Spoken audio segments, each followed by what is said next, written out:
Hello and welcome to My Finance Teacher on YouTube.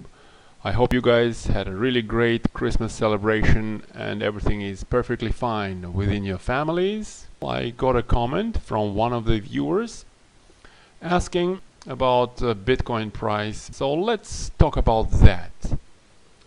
Generally, I like to look at cycles in prices of different kinds of assets.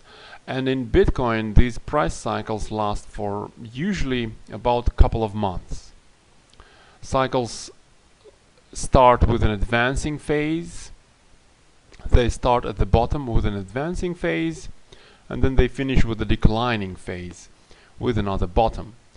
The latest cycle in Bitcoin lasted for unusually long, for about 4 months. Usually, as I said, these cycles last for about a couple of months, maybe sometimes 3 months.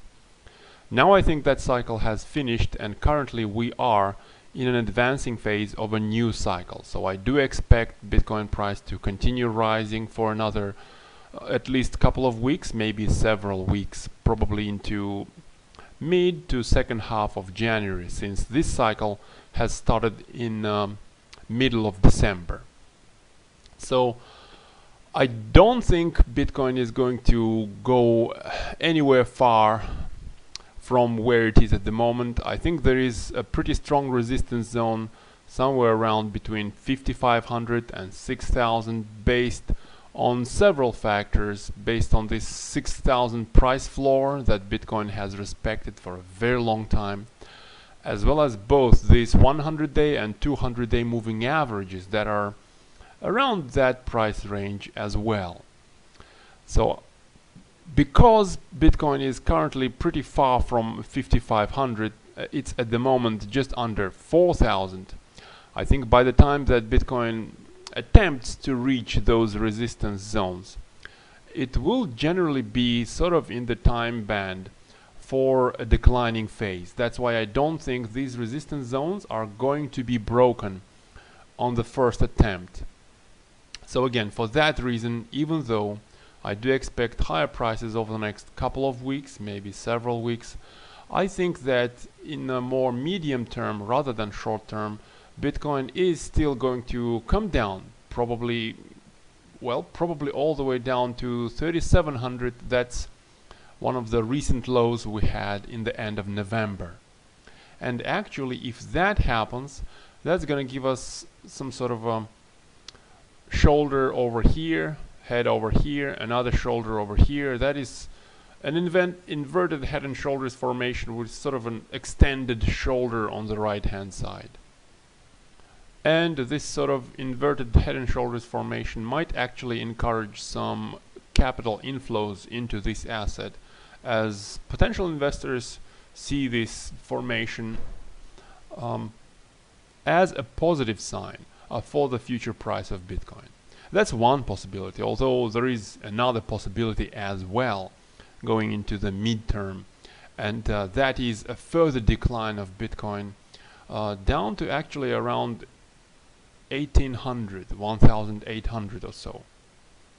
And the reason for that is as follows. This sort of a descending triangle. Again, as we've mentioned many times in a lot of previous videos, the descending triangle is often an indication of a further decline in price, which actually happened when the price broke down from 6,500 all the way down to 3,200.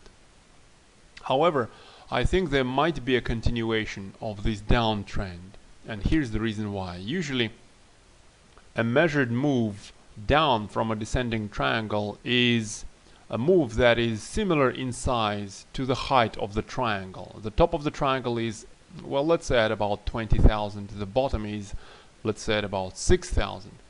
That is a difference of around, well, that gives us 14,000, but we cannot go 14,000 down from 6,000. So what we should look at is percentage change from around 20,000 to around 6,000. That gives us about, well, 70% change.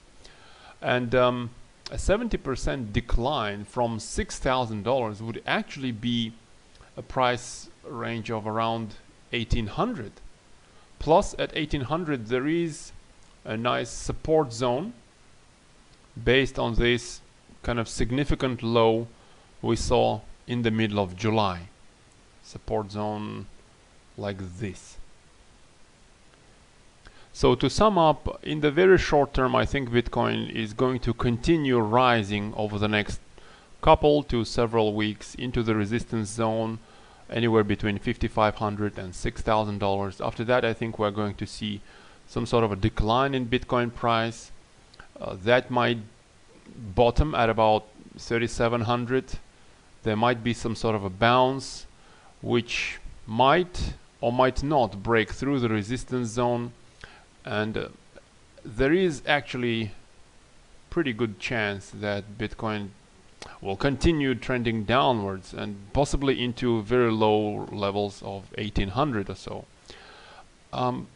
At the moment it's hard to say whether Bitcoin will break this resistance zone on its second try sometime in March or so, or whether it's going to continue rolling down to 1800. At the moment I'm on the fence about it. I'm not really sure which probability is more likely, but in the long term I still do believe that Bitcoin is going to be a significant asset in the future.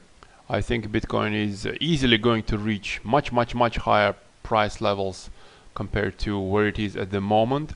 So what I am personally doing in response to the comment from the viewer is after this breakdown from 6,000 all the way down to around 4,000 and lower, I have been sort of purchasing a little bit of Bitcoin once every 1 or 2 weeks, just a small pocket money, just some beer money putting into Bitcoin, and that gives me some sort of an average entry price which might become even more attractive as an average entry price if price collapses all the way down to 1800, or if price rises significantly into the second quarter of 2019.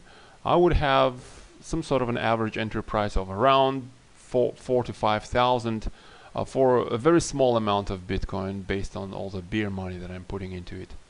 And that, I think, is a pretty good strategy to sort of spread your purchases of an asset, in this case Bitcoin, over a longer period of time when you think the price is relatively attractive compared to 6,000 where we were a couple of months ago. The price is relatively more attractive, even though there is still a downside potential. On the other hand, there is also a pretty nice upside potential as well. So that is my take on it. Let me know what you think about Bitcoin. Thanks for your attention and have a nice day.